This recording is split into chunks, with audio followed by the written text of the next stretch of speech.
Welcome back to Divya study channel. आज है 8 अक्टूबर 2020 और आज ही के दिन के सारे इंपॉर्टेंट करंट अफेयर्स हम इस वीडियो में देखने वाले हैं। तो चलिए स्टार्ट करते हैं फर्स्ट क्वेश्चन के साथ। So the first question is recently according to scientist which forest are turning into savanna type grassland due to green house gases. हाल ही में वैज्ञानिकों के अनुसार ग्रीन हाउस गैसों के कारण कौन से जंगल सवाना प्रकार के घास के मैदान में बदल रहे हैं। So the answer is B, Amazon forest.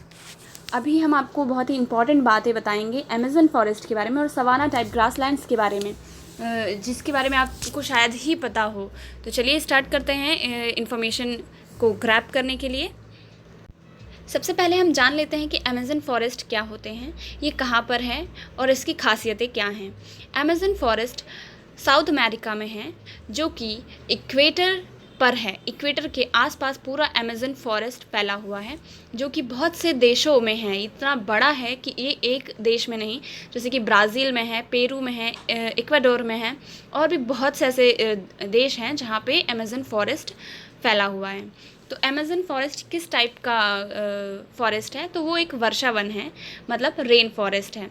तो रेन फॉरेस्ट क्या होते हैं? रेन फॉरेस्ट वो होते हैं जहाँ पे जिनका जो वैसे फॉरेस्ट या जंगल जो वर्षा के कारण बड़े हुए हों, सिर्फ और सिर्फ वर्षा के कारण वो बड़े हुए हों, तो ऐसे फॉरेस्ट को हम रेन फॉरेस्ट कहेंगे। तो अब आप कहेंगे कि फॉरेस्ट मतलब रेन तो हर जगह लगभग होती ही रहती है, तो क्या अंतर है? तो इसमें ये अंतर है कि ये इक्वेटर पे है, और इक्वेटर है वो भी साउथ अमेरिका के पास। साउथ अमेरिका के वेस्ट में पैसिफिक ओशियन है और ईस्ट में अटलांटिक ओशियन है, जिसमें जब भी सनलाइट पड़ती है तो वो इवेपोरेट होता है, और क्लाउड फॉर्मेशन जब भी होता है तो बहुत ही ज़्यादा मात्रा में होता है, और ये जब भी बरसता है तो ये बहुत ही ज़्यादा फ़ायदेमंद होता है इस तरह के पेड़ों के लिए, और यहाँ पे एक जंगल का निर्माण हो जाता है इसी के चलते। और अब हम इसकी खासियत के बारे में बात कर लेते हैं कि अमेज़न जंगल इतना ख़ास क्यों है, या इतना इम्पॉर्टेंट क्यों है, या इतना पॉपुलर क्यों है। वैसे हम लोगों को इसके बारे में अभी हाल ही में 2-3 महीने पहले ही इन्फॉर्मेशन मिली थी। 2-3 महीने या कुछ महीने पहले हमें पता चला था कि अमेज़न फॉरेस्ट जो अब थोड़ा संकटों में घिरा हुआ है ब्राज़ील के कानून की वजह से, क्योंकि वहाँ की जो सरकार थी उन्होंने अमेज़न फॉरेस्ट को काटने का भी ऐलान कर दिया था, या फिर ऐसा कानून बना दिया था कि हम अमेज़न फॉरेस्ट की कटाई कर सकें। वहाँ की सरकार क्यों? क्योंकि उन्हें वहाँ पे कृषि करनी थी, वो चाहते थे ज़मीन उपलब्ध हो जाए कृषि के लिए, तो उन्होंने इस बात के लिए कंसेंट दे दी थी कि आप अमेज़न फॉरेस्ट काट सकते हैं। तो बड़ी मात्रा में अमेज़न फॉरेस्ट को काटा गया था। अब हम इसकी बात कर लेते हैं। अमेज़न फॉरेस्ट की खासियत ये है कि ये 20% ऑफ वर्ल्ड्स ऑक्सीजन यहाँ से ही हमें मिलती है, 20% ऑक्सीजन, ठीक है। और अगर हम बात करें कि यहाँ पे जो वेजिटेशन है या फिर जो वनस्पति हैं, 15,000 से भी ज़्यादा वनस्पतियाँ या वेजिटेशन यहाँ पर हैं। और उससे भी इंटरेस्टिंग बात ये है कि 390 बिलियन ट्रीज़ हैं, ये प्रकार की टाइप्स की ट्रीज़ यहाँ पे हमें देखने को मिलती हैं। नीम, आम, ये सब कॉमन है, बट इससे भी बहुत ही ज़्यादा अच्छी वैरायटी के ट्रीज़ यहाँ पे पाए जाते हैं। अब जो कि यहाँ अभी रिसेंटली न्यूज़ आई है, हम उसके बारे में बात कर लें कि हाल ही में वैज्ञानिकों के अनुसार ग्रीन हाउस गैसों के कारण कौन से जंगल सवाना प्रकार के घास बन रहे हैं। तो अब हम बात कर लेते हैं सवाना प्रकार के जो घास के मैदान होते हैं वो कैसे होते हैं, सवाना टाइप ग्रासलैंड क्या होते हैं। तो सवाना अफ्रीका में है। अफ्रीका, वहाँ सवाने से भी इक्वेटर गुजरती है, ये कॉमन चीज़ है अमेज़न और सवाना टाइप ग्रासलैंड में। तो हम इसे कभी कभी सवाना में ये सूडान, बेसिकली ये सूडान में है, अफ्रीका के सूडान में सवाना टाइप ग्रासलैंड्स हैं। हम उसे सूडान टाइप ग्रासलैंड भी कह देते हैं सवाना की जगह, क्योंकि ये बहुत ही कॉमन है, दोनों एक दूसरे के पूरक लगते हैं। तो सवाना किस तरह के होते हैं, हम अभी आपको एक पिक्चर दिखाते हैं या फ़ोटो दिखाते हैं, जिससे आप पता कर लेंगे कि अमेज़न जो बदल रहे हैं सवाना टाइप में, तो वो कितना ही दुखद है। तो चलिए देखते हैं। ये आप देख सकते हैं कि जो हमारे लेफ़्ट हैंड साइड में है वो है अमेज़न फॉरेस्ट, और जो हमारे राइट हैंड साइड में है वो है सूडान का सवाना टाइप ग्रासलैंड। अब यही बात हो रही है कि ये जो हमारा सुंदर सा हरा भरा अमेज़न फॉरेस्ट है वो इसमें परिवर्तित हो रहा है, कन्वर्ट हो रहा है, क्योंकि हम लोगों की बेकार हरकतों की वजह से ग्रीन हाउस इफ़ेक्ट इसके ऊपर बहुत ज़्यादा पड़ रहा है, जिसकी वजह से 40% का अमेज़न फॉरेस्ट सूडान या फिर सवाना ग्रासलैंड में कन्वर्ट हो चुका है। तो ये बहुत ही बेकार न्यूज़ है। और हम अब बात करते हैं सूडान की या फिर सवाना ग्रासलैंड्स की। तो यहाँ पे आप देख सकते हैं, अगर हम जूम करके देखें तो ये यहाँ पे हाथी या फिर और भी बहुत सी चीज़ें हमें देखने को मिल सकती हैं। और इसकी जो खासियत है, हाँ, तो ये अफ़्रीका में पाए जाते हैं। तो अफ़्रीका बहुत ही इम्पॉर्टेंट चीज़ है, क्योंकि अफ़्रीका एक ऐसा देश है जहाँ पर तीनों रेखाएं, हम बात करें tropic of Cancer, equator, tropic of Capricorn, ये तीनों की तीनों पास होती हैं अफ़्रीका से। ये एक पहला ऐसा कंटिनेंट है, सिर्फ़ और सिर्फ एकमात्र कंटिनेंट, जहाँ तीनों की तीनों रेखाएँ जिसको क्रॉस करती हैं। और जहाँ पे जो गल्फ़ ऑफ गुयाना है वहाँ इससे इक्वेटर पास होती है। ये एक इम्पॉर्टेंट बात है अफ्रीका को लेकर। तो चलिए नेक्स्ट क्वेश्चन अब देखते हैं। So the next question is, recently New Caledonia island has voted for referendum, it is a part of which country? हाल ही में नए कैलेडोनिया द्वीप ने जनमत संग्रह के लिए मतदान किया है। यह किस देश का हिस्सा है? जैसे कि हम लोग जानते हैं कि कॉलोनी, जो इंडिया कॉलोनी था ब्रिटेन की, क्या अभी भी कॉलोनिकल क्या वो आज भी विद्यमान है हमारे विश्व में? तो अगर हम कॉलोनीज़ की बात करें कि कोई भी देश किसी की कॉलोनी जब बनता है, मतलब वो उसका उपनिवेश हो जाता है। जैसे फ्रांस ने अभी अपनी कॉलोनी बना रखा है न्यू कैलेडोनिया, इसी के लिए वहाँ पे रेफरेंडम हुआ है, मतलब जनमत संग्रह हुआ है। और इस जनमत संग्रह में ये बात सबसे आश्चर्यजनक है कि जितने भी लोगों ने वोट किया वो इसके समर्थन में किया कि हम फ्रांस के कॉलोनी बने रहना चाहते हैं।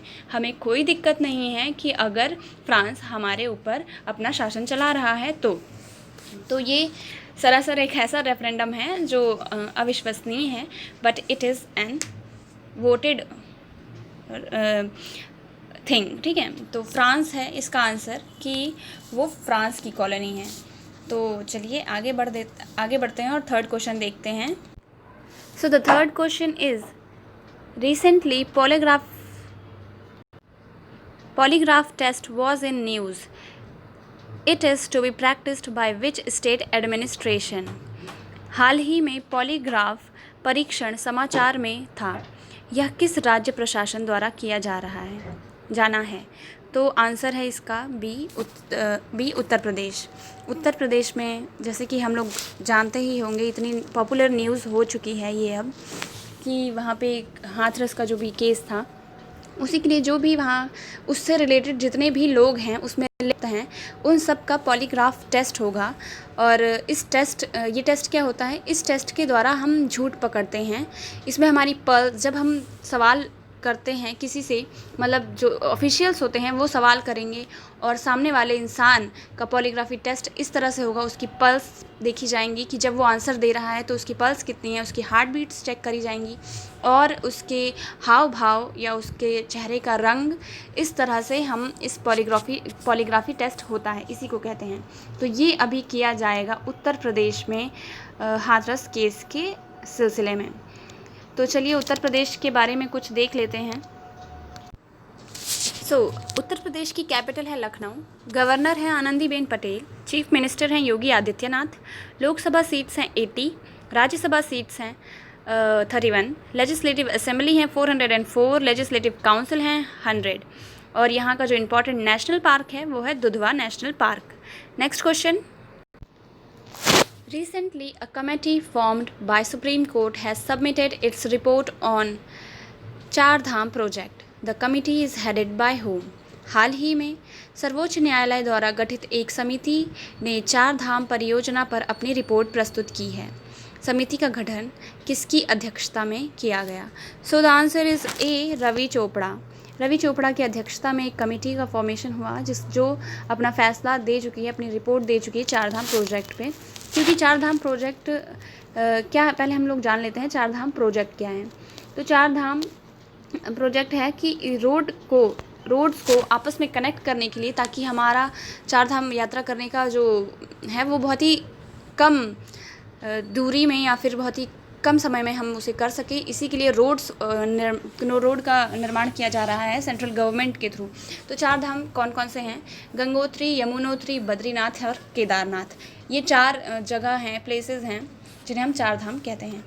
तो जो ये रवि चोपड़ा की कमेटी बनाई आखिर क्यों गई थी? ताकि ये देख सके कि क्या ये सारा काम रूल्स और रेगुलेशंस को के नज़रिए में को देखकर हो रहा है या नहीं। तो उन्होंने अपनी रिपोर्ट भी प्रस्तुत की है, जिसमें ये पता चला है कि ये टोटली वायलेशन ऑफ रूल्स हैं और इसमें जितनी भी रोड्स बनाई जा रही हैं वो लॉज का दुरुपयोग या फिर को नज़रअंदाज करते हुए बन रही हैं। ठीक है, तो देख लेते हैं कि इसके बारे में कुछ इन्फॉर्मेशन भी देख लेते हैं। चलिए, तो देखिए, तो ये जो निर्माण हो रहा है वो 700 किलोमीटर तक की ये जो रोड है वो बनाई जा रही है। 12,000 करोड़ रुपए हमारी सेंट्रल गवर्नमेंट ने इसमें लगाए हुए हैं। और पर जो रोड ट्रांसपोर्ट मिनिस्ट्री है उसने कहा है कि पहाड़ी इलाकों में, हिली एरियाज़ में हम 5.5 मीटर से ज़्यादा चौड़ी रोड नहीं बना सकते हैं। बट जो चौड़ाई है इस रोड की, चार धाम प्रोजेक्ट में जो चौड़ाई या फिर रोड की बनाई जा रही है वो है 10 मीटर से भी ज़्यादा। तो ये सब कुछ छुपा हुआ था, बट जो सुप्रीम कोर्ट में ये किसने इन्वायरमेंट इम्पैक्ट असेसमेंट 2006 ने कहा कि ये पर्यावरण विरुद्ध कार्य चल रहे हैं जिसको रोकना चाहिए, और उन्होंने केस फाइल किया। और फिर सुप्रीम कोर्ट ने ये कमेटी का गठन किया, रवि चोपड़ा कमेटी का। और अब उन्होंने अपना रिज़ल्ट दिया है, अपनी रिपोर्ट प्रस्तुत की है, जिसमें ये पता चला है कि ये जो चार धाम प्रोजेक्ट है ये टोटली इन्वायरमेंट के अगेंस्ट हो रहा है। तो अब देखते हैं आगे क्या होता है। तो चलिए नेक्स्ट क्वेश्चन देखते हैं। 5th question, Recently, Nobel Prize for Medicine and Physics were awarded. It was established by whom? हाल ही में चिकित्सा और भौतिकी के लिए नोबेल पुरस्कार प्रदान किए गए। यह किसके द्वारा स्थापित किया गया था? तो आंसर है, सबको पता ही होगा, अल्फ्रेड नोबेल, जिन्होंने डायनामाइट का आविष्कार किया था। तो उन्हीं के नाम पे दिया जाता है। तो चलिए अब देख लेते हैं कि नोबेल प्राइज़ मेडिसिन और फिज़िक्स में मिला किसे है। तो चलिए, तो ये हैं the Nobel prize in physiology और medicine 2020। Harvey Alter, Michael Houghton, Charles M Rice, इन सबको नोबेल प्राइज़ मेडिसिन में मिला है क्योंकि इन्होंने डिस्कवरी की है हेपेटाइटिस सी वायरस की। ठीक है, तो चलिए नेक्स्ट देख लेते हैं कि अगला नोबेल प्राइज़ जो कि फ़िज़िक्स में मिला है वो किसे मिला है। The Nobel prize in physics 2020, Roger Penrose, इन्होंने डिस्कवरी की है ब्लैक होल के से related. Formation is a robust prediction of the general theory of relativity.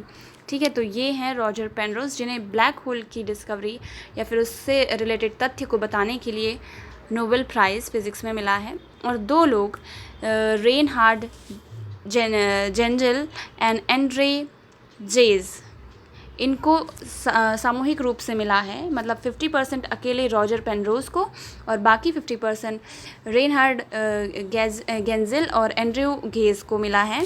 इन्होंने क्या किया है, इनको मिला है for the discovery of a super massive compact object at the centre of our galaxy. इन्होंने कहा है कि हमारी गैलेक्सी में बहुत ही भारी और बहुत ही बड़ी एक चीज़ है जो कि विद्यमान है, जो अभी तक हमारी नज़रों से दूर थी, बट इन्होंने उसका पता लगाया है। तो इसीलिए इन्हें फ़िज़िक्स में नोबेल प्राइज़ मिला है।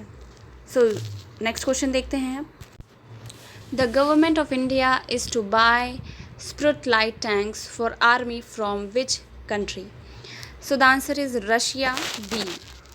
जो हमारी भारत सरकार है उसने अभी ख़रीदने की बात की है स्प्राउट लाइट टैंक्स, जो कि रशिया से हम ख़रीदेंगे।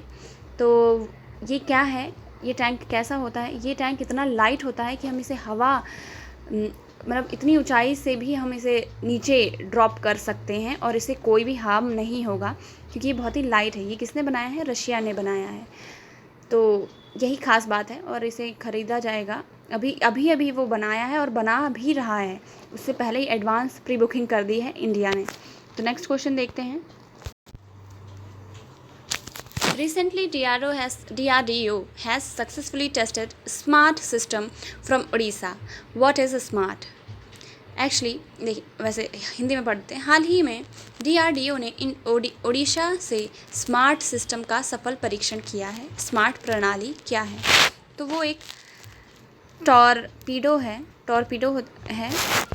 अगर हम बात करें अपनी जो हमारी आर्मी, देखिए डिफेंस कितने टाइप की होती है, आर्मी, नेवी और एयरफोर्स। तो जो टॉरपीडो रिलेटेड है वो नेवी से है। अगर हम आर्मी की बात करें तो वो लोग थल पे ज़मीन पे काम करते हैं, और जो नेवी होती है वो समुद्र में या फिर पानी में काम करती है। तो वो लोग जो भी वॉर में जितने भी उपकरण से इक्विपमेंट्स यूज़ होते हैं, तो वो एक टॉरपीडो क्या होता है, उसी के लिए ये जो स्मार्ट है सिस्टम ये लॉन्च किया गया है। उड़ीसा में इसका सफलतापूर्वक परीक्षण किया गया है। तो टॉरपीडो आप लोग जानते होंगे, अगर नहीं जानते हैं तो आप सर्च करिए और कमेंट सेक्शन में बताइए कि क्या होते हैं torpedo. Okay. Recently world habitat day 2020 was observed by which organisation? अभी हाल ही में वर्ल्ड हैबिटेट डे मनाया गया है, वो किसके द्वारा मनाया जाता है? तो आंसर होगा यूनाइटेड नेशन। तो चलिए कमेंट सेक्शन में आप बताइए वर्ल्ड हैबिटेट डे 2020 कब मनाया गया है। Thank you. चलिए नेक्स्ट देखते हैं। Recently, Right Livelihood Award 2020 was announced. It is known as alternative of which prize? हाल ही में राइट लाइवलीहुड अवार्ड 2020 की घोषणा की गई। यह किस पुरस्कार के विकल्प के रूप में जाना जाता है? तो ये नोबेल प्राइज़ के रूप में जाना जाता है। इसे नोबेल प्राइज़ के बराबर माना जाता है राइट लाइवलीहुड अवार्ड। तो बात कर लेते हैं कि ये किसे दिया गया है। तो ये बहुत से लोगों को दिया जाता है, इनकी कोई गिनती याद करने की आवश्यकता नहीं है, पर हमें ये पता होना चाहिए कि ये कहाँ से इनका वितरण होता है। तो स्वीडन से ही होता है और नोबेल प्राइज़ भी स्वीडन से ही दिए जाते हैं। So this was the last question of our video. Thank you for watching, but please do subscribe my channel, like, share and comment also. अगर आपको अच्छा लगता है तो प्लीज़ आप हमारे वीडियो के साथ कनेक्ट रहिए, हमारे वीडियोज़ को देखिए और आपको ऐसे ही अच्छी अच्छी इन्फॉर्मेशंस मिलती रहेंगी। Thank you and stay safe.